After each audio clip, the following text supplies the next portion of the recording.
오늘 아빠가 이제 얘기를 하고 싶은 거는 이제 밀가루 반죽이라는 거, 이제 밀가루 반죽이라는 건데, 아빠가 이제 그 중국에서 이제 이렇게 음식들을 먹어보다가 정말 맛있게 먹는 음식 중에 하나가 란조 라멘이라는 게 있어.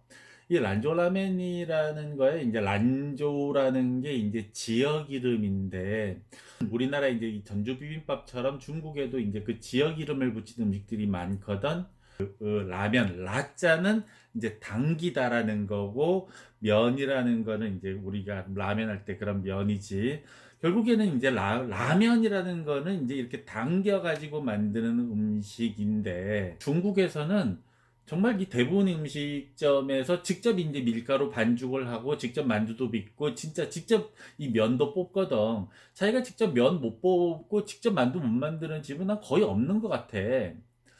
그래서 지금 여기 사진 보면은 이 란조 라멘 집도 보면은 크게 이제 밀가루 반죽이 있잖아. 그리고 나서 이렇게 숙성을 시켜 놓고 주문이 이렇게 들어오면 필요한 양만큼 잘라 갖고 즉석에서 이제 면 뽑아 가지고 여기 보면은 이제 크게 물통이 두 개가 보이는데 하나가 이제 그 자리에서 이제 뽑은 이제 면을 이제 딱 넣어서 이제 삶아서 끓이는 이 물통이고, 이거 건져내 가지고 이제 면 여기에다 이제 그릇에 담아가지고 국물 이렇게 담아가지고 위에 이제 샹차이라든지 야채 좀 뿌려서 이렇게 내준다고. 아빠가 이제 여기에서 얘기를 하고 싶은 것은 결국에서는 밀가루를 빚으면은 뭐 빵이 되고, 흙을 빚으면은 벽돌이 되고 도자기가 되고, 결국에는 이 두 개가 같구나라는 생각을 하게 되는 거야.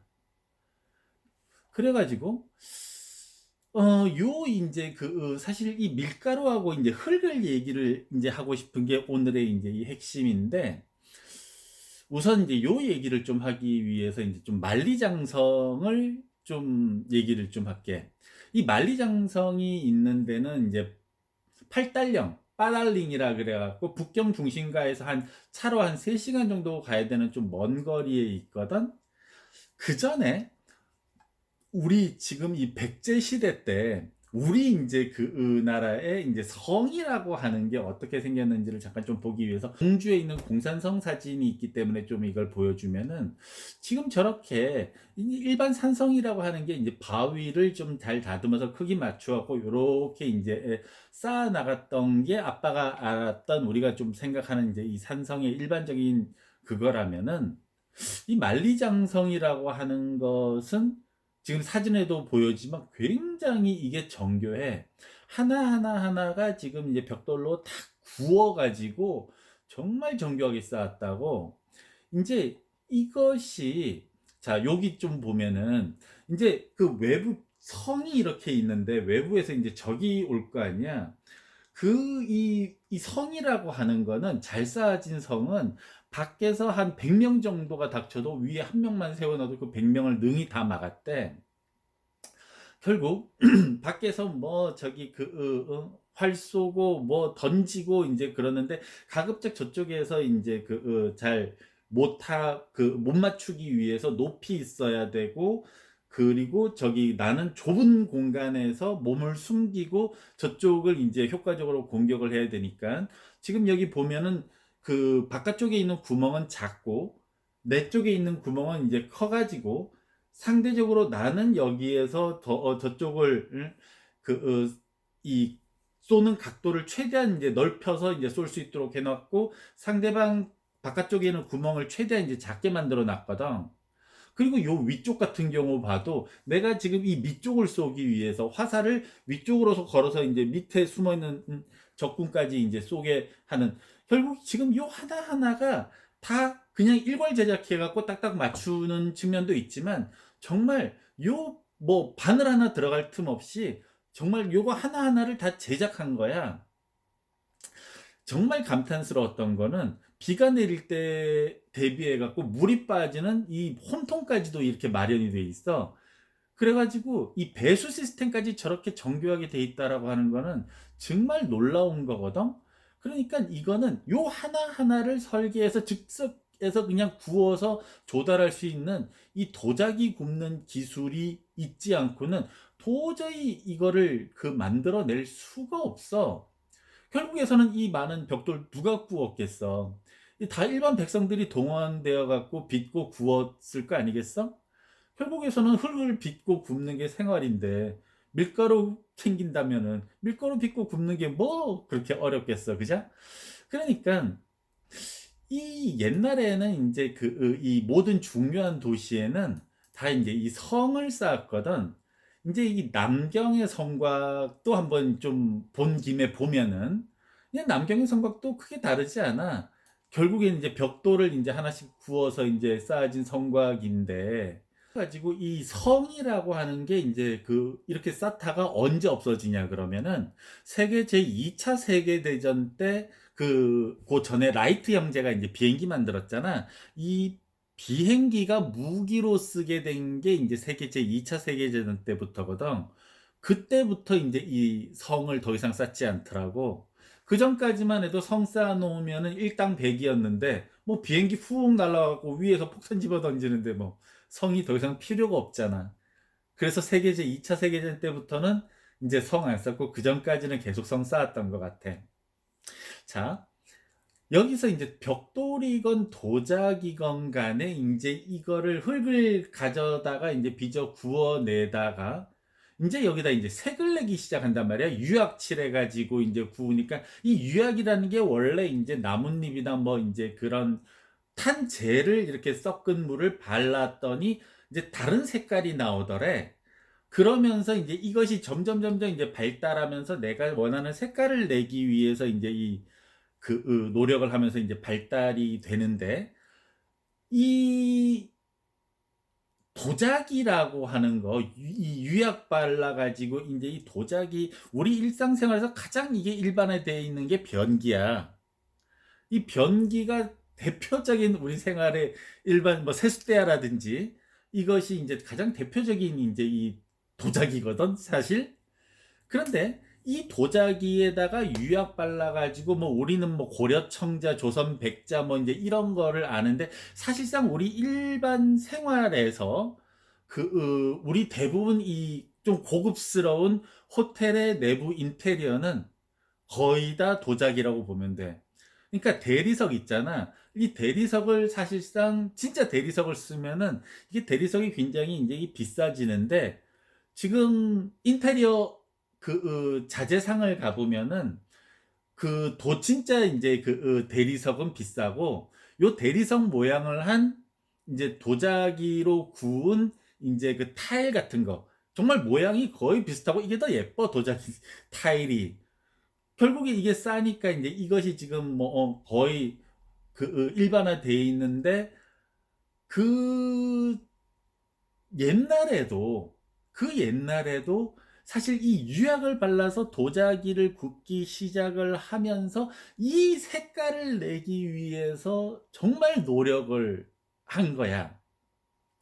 그래서 지금도 저기 내부 인테리어를 하는데 자기의 인제 권위를 드러내기 위해서 좀 더 멋있고 근사하게 보이기 위해서 진짜 있어 보이려고 애를 쓰지만 옛날에는 훨씬 더 심했겠지. 정말 강력한 권위의 상징으로. 저기 청 북경의 자금성 위에 기와의 색깔을 봐봐.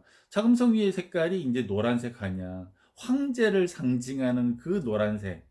근데 사실상 정확하게 보면 이게 정확하게 노란색이 아니거든. 오히려 주황색에 가깝지. 이 자금성 저기 이 오른편 쪽에 이쪽으로 보면 왼편이지만 북해공원이라는 곳이 있어.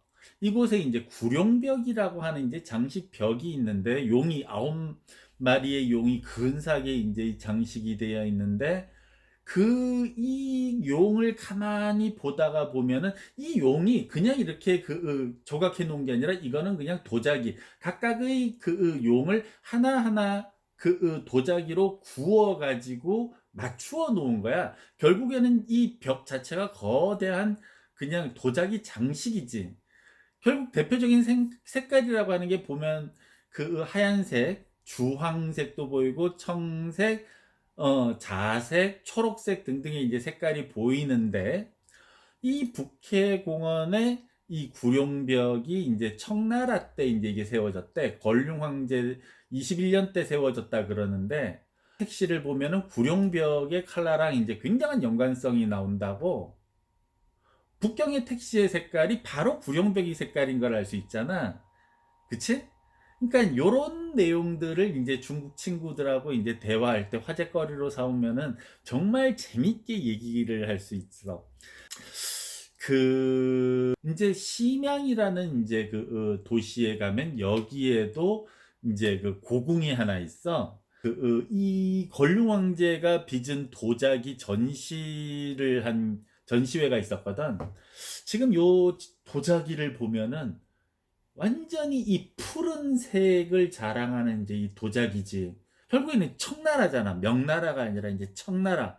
청나라의 이제 요 삼수변을 빼면은 푸를 청자가 돼.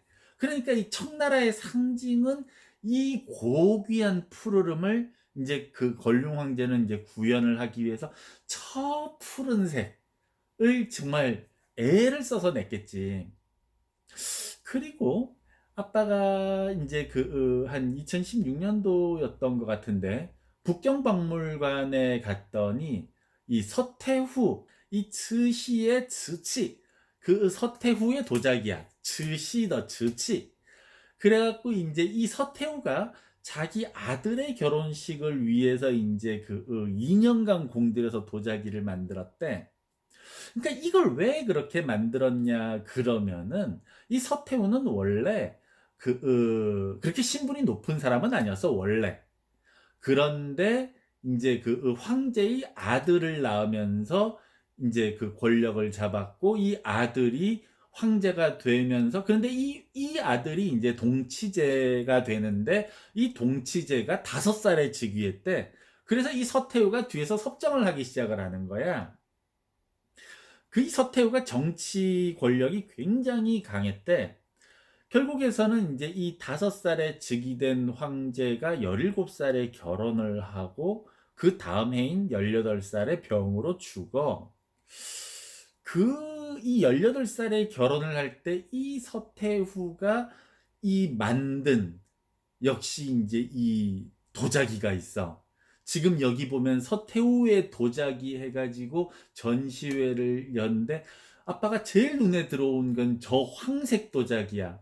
그러니까 이 황제의 권위, 그러니까 이 황제의 황색, 황디더 황서가 상징적으로 결국에서는 이제 아빠가 생각할 때는 이제 이 아들로 잡은 이제 자신의 권력이 튼튼하고 견고함을 이제 세상에 알리기 위한 정말 상징적이었을 거야.